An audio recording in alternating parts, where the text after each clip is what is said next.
સુરેન્દ્રનગર જિલ્લાના Chotila deputy collector દ્વારા લોકોને ખેતરવાડીએ જવાના રસ્તા ઉપર પાણીના વહેણ વગેરે ત્રાહિત ઇસમો દ્વારા બંધ કરવામાં આવે ત્યારે મામલતદાર કોર્ટ એક્ટ 1906ની કલમ 5 હેઠળ દાવા અરજી કરવામાં આવે, કેવી રીતે દાવો માંડી શકાય, ન્યાય કેવી રીતે મળી શકાય તે અંગે સમગ્ર પ્રક્રિયા સરળ ભાષામાં સમજાવવામાં આવી હતી. Deputy collector ST. Makwana Chotila સબ ડિવિઝન હેઠળના ચોટીલા, થાનગઢ અને મૂળી તાલુકાના ખેડૂતો દ્વારા અત્રે મૌખિક અને લેખિત વારંવાર રજૂઆતો મેળવી હતી.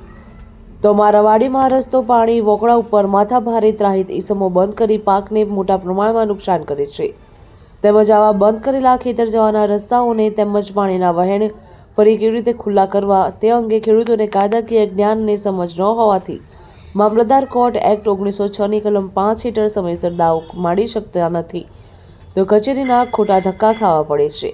સમયસર દાવો ન કરવાથી સિવિલ મેટર બનતી નથી, રૂપિયાનો અને સમયનો ખોટો વ્યર્થ થાય છે, જેને લઈને ખેડૂતોએ ખેતરવાડીએ જવાનો રસ્તો ત્રાહિત ઇસમો દ્વારા બંધ કરવા અંગે તેમજ કુદરતી પાણીના વહેણ વોકળાને રોકવા કે અડચણરૂપ કરવા અંગે મામલતદાર કોર્ટ એક્ટ 1906ની કલમ 5 હેઠળ કેવી રીતે દાવો કરી શકાય અને ન્યાય મેળવી શકાય તે અંગે સમગ્ર પ્રક્રિયાને ખૂબ જ સરળ ભાષામાં સમજ આપી હતી અને Chotila deputy collector ST. Makwana દ્વારા લોકોને માર્ગદર્શન પણ આપવામાં આવ્યું હતું.